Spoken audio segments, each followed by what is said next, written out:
I've been contemplating the implications ever since Rod Ferguson confirmed the introduction of quarterly seasons and annual expansions for Diablo 4.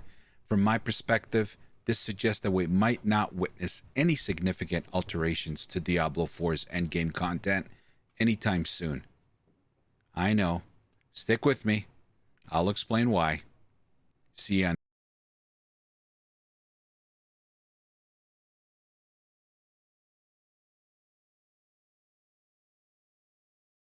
They have to justify the hefty price they're going to charge us for the D4 expansion. To comprehend how Blizzard Activision aims to justify the forthcoming hefty price tag for the D4 expansion, in my opinion, let's dive into their pricing model.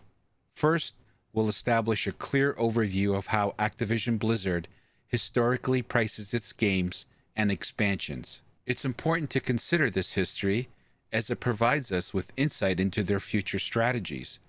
While there may be alterations down the line, this analysis is based on the information available up to the recording of this video. Now, before we proceed further, let's acknowledge that many of these games generally incorporate some form of a season or battle pass. But for the sake of time, we won't delve into these specifics in this discussion. So, just a little quick overview. I don't want to spend too much time on this, but basically we have here the Activision Blizzard games, all the way from World of Warcraft, Call of Duty, Overwatch, StarCraft, Hearthstone.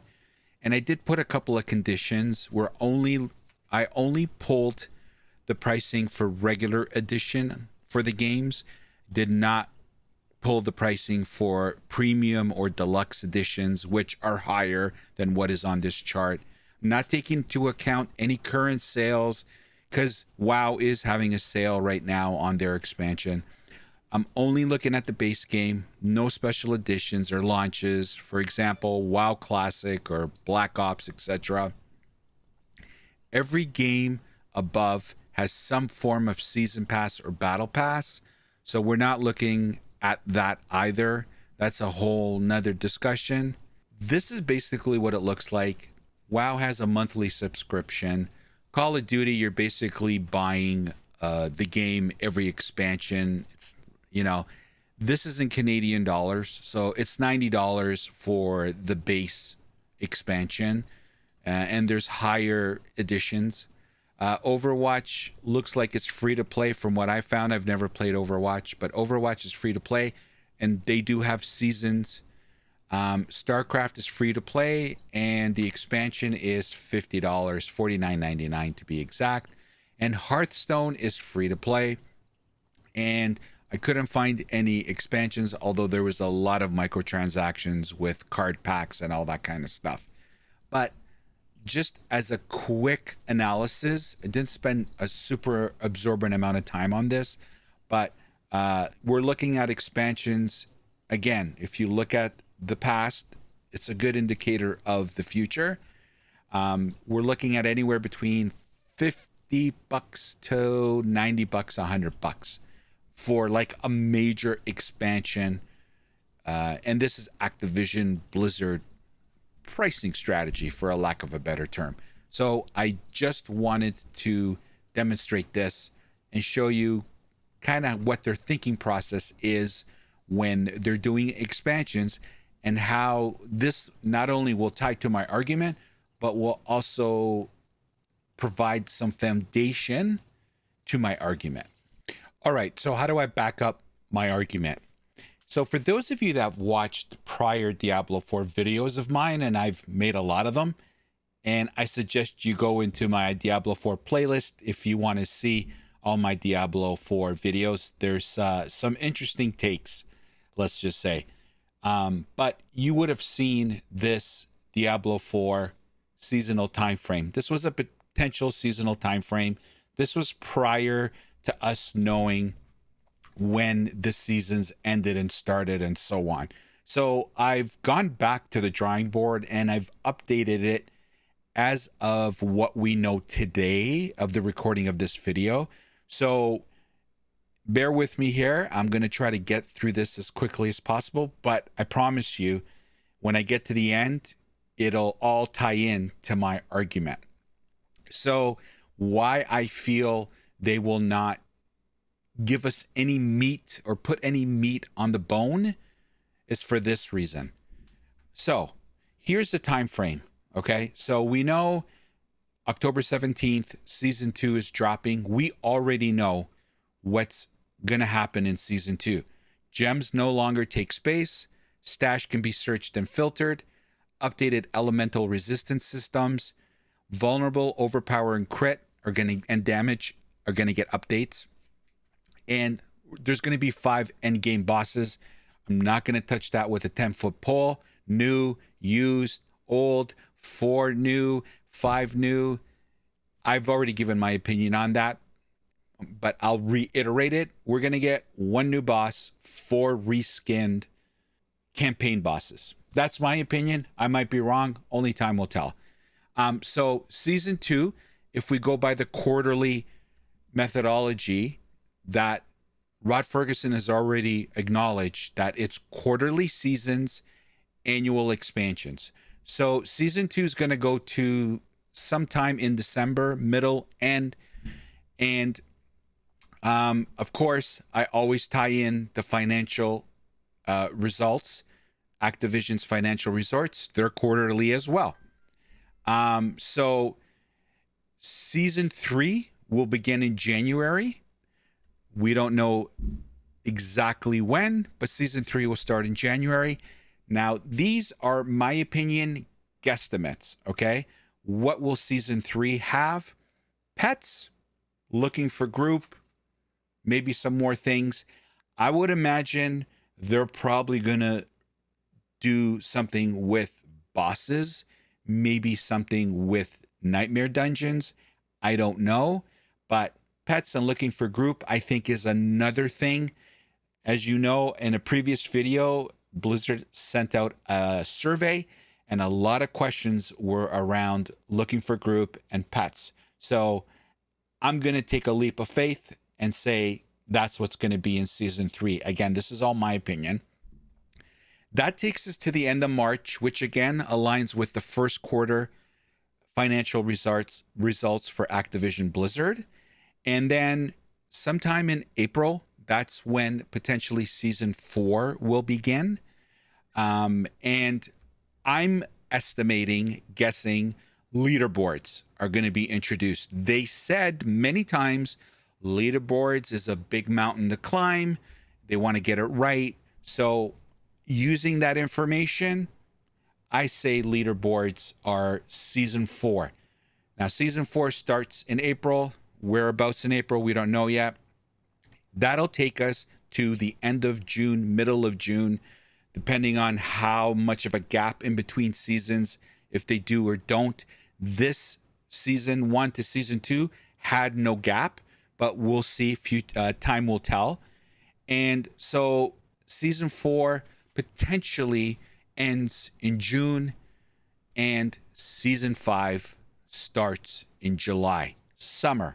We are now, give or take, 1 year of the game being out. I suspect this is when a major expansion is going to happen. Now, they're so behind on improving the game that every season from now until the next summer is going to involve some, well, I don't want to call them hefty because they're not. They should have been in the game from day one. But in their eyes, they're probably going to see them as, hey, we're giving them a carrot. These are improvements, and they are. Now, all of us will argue it should have been there in the beginning, but that's another point. So my point is, these little carrots are going to be sprinkled throughout the seasons up until next summer.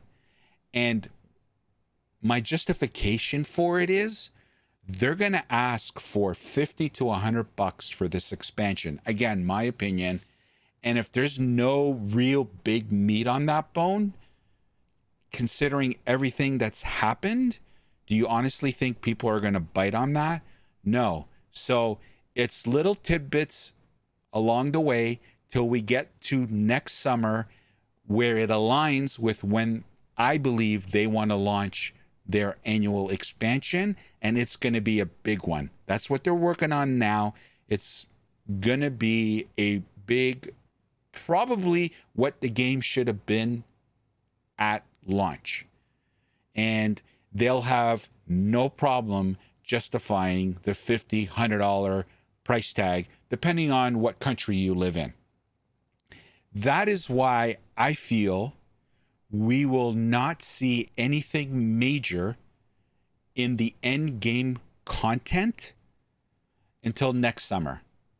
And this rationale that I just described to you is what I feel justifies my opinion. There's only one flaw to my argument, and I've struggled with this because when you come up with a theory, if you want to have a solid theory, if you're smart enough, you should try to break it down yourself.